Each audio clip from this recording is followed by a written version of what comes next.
Hello, everyone. Welcome back to On Work and Revolution, where we talk about what's shaking up in the world of work. I'm your host, Debbie Goodman. I'm CEO of Jackhammer Global, a global group of executive search and leadership coaching companies.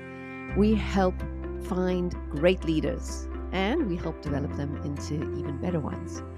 My main mission with all of my work is to help companies and leaders to create amazing workplaces where people and ideas flourish and thrive and just live their best work lives. And today we are diving into a topic that's both close to my heart and my business: why your top people will leave you. Okay, buckle up, because this isn't your typical let's talk talent retention fluff. It's hardcore from the headhunting trenches, data backed information that every leader and manager should know. Okay, let's kick things off with a 2025 reality check. We are smack in the middle of the greatest phase of workplace disgruntlement, the likes of which I've not really seen in all my years running an executive search firm. And when I say disgruntlement, what I mean is a level of discontent about one's workplace that is sufficient to cause a top performer, those so-called A+ player people, the game changer that really shifts the needle. Oh my God, I just used three horrible cliches in one sentence. Anyway, workplace dissatisfaction that is enough to cause people you would not even imagine to eye the door. Okay, so why? What's happening right now in workplaces in both the US and throughout Africa, which are the two main geographies that Jackhammer Global focuses on? I'm diving right in with the return to office trend, which I know most people just don't want to hear or talk about anymore. I know you're just like, you've got RTO fatigue, but this is causing more talent erosion than you can imagine. Okay, so the first rule of the leadership rule book, okay, maybe not the first, but it's somewhere in there, is that once you've given people a benefit which they value highly, if you remove it, it's going to cause problems.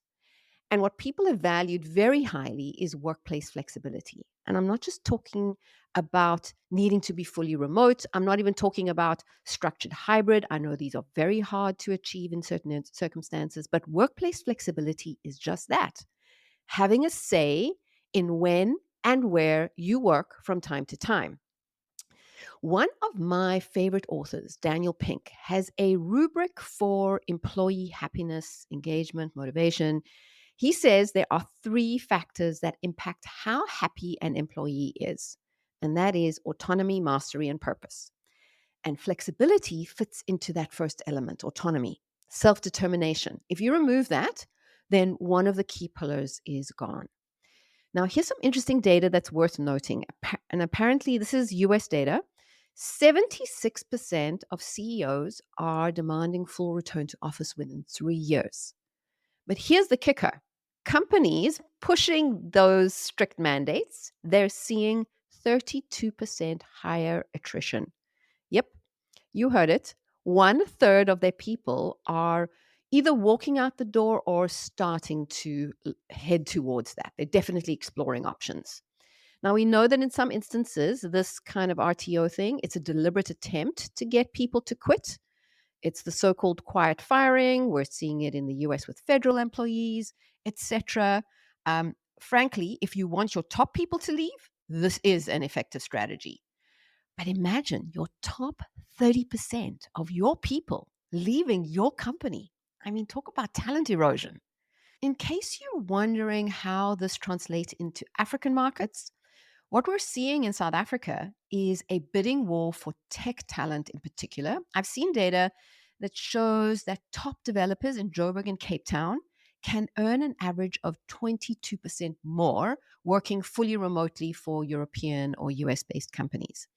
Now, South African companies might not be able to compete on package, but they might be able to come to the party in other ways.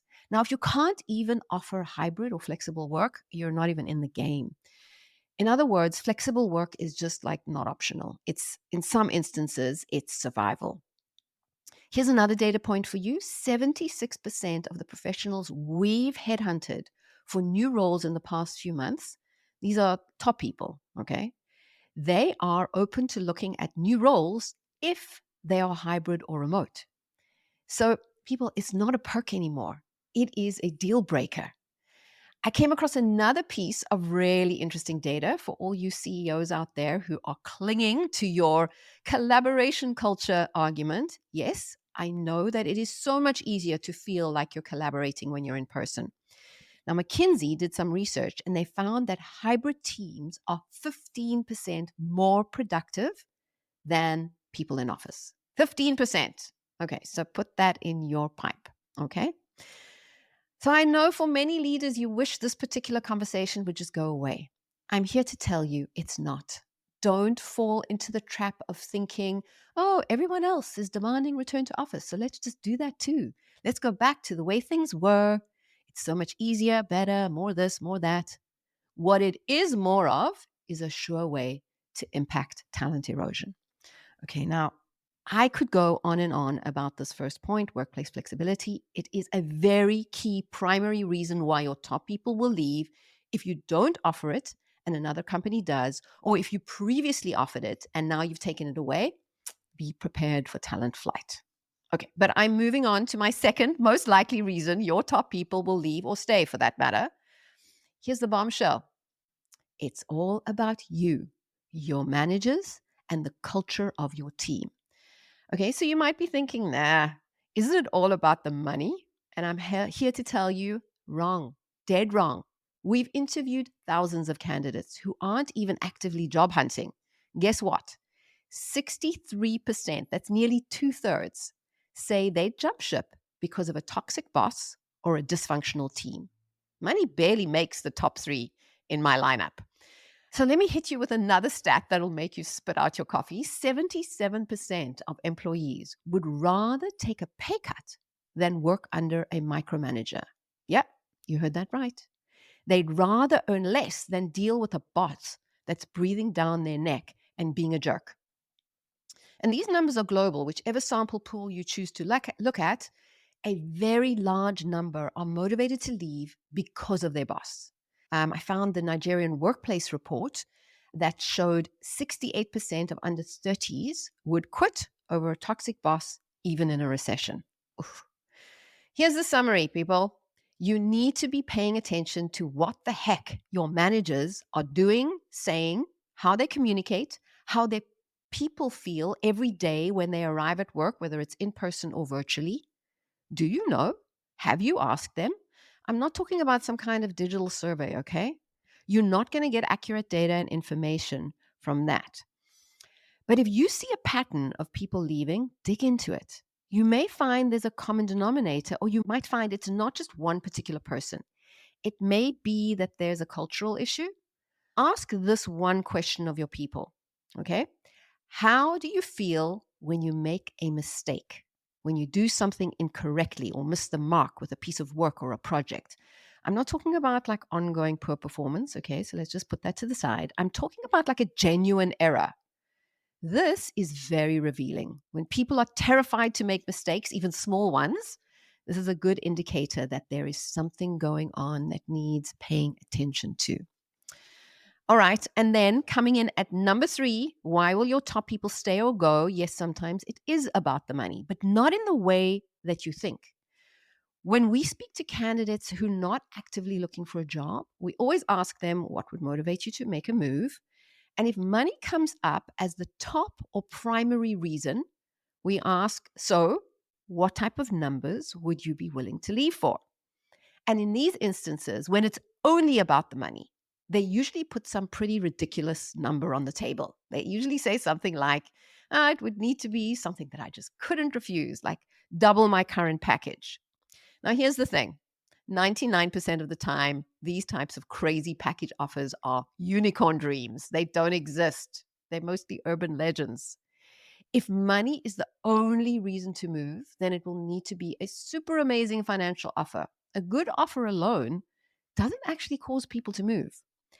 If people have a great work environment, flexibility, love their boss or their team, are getting ongoing professional development opportunities, then an incremental or good enough financial offer doesn't really move the needle or the talent.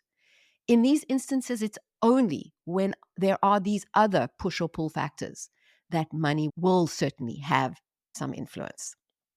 Okay, and as for those like fancy perks that some companies invest a lot in, the ping pong tables, the free lunches, the nap pods, it turns out they are meaningless when stacked up to the first two factors. Yeah, for sure, they make for a nice, fun, pleasant space. Everyone likes a lunch paid for by the company.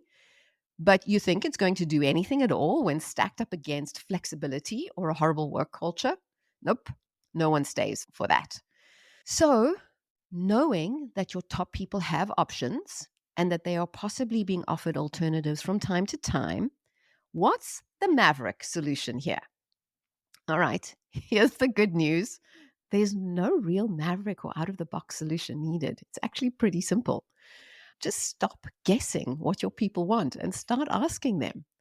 Conduct stay interviews. These were all the rage during the Great Resignation, which was actually a real thing in the US during and post pandemic for a while. Instead of just conducting exit interviews when people had handed in their notice, some more progressive companies actually started doing stay interviews, particularly with their top people. So if you're not doing that, start now. Find out what matters to your best people. If there have been any changes to their level of flexibility, find out how they're coping. Then listen closely to what people are saying about the quality of their colleague relationships, their managers, their direct reports, and make sure you are paying your top people well and equitably. It all comes down to this. Just treat people well. That's it. That's the way you keep your top people. I mean, I didn't have to talk for 15 minutes. I could just have said that, I suppose. The remedy for how you stop your top people from leaving, just treat them well. Full stop. Okay, so maybe my editor is going to cut out everything I said before. Or not. That's it for today, folks. Thanks so much for listening. Bye now.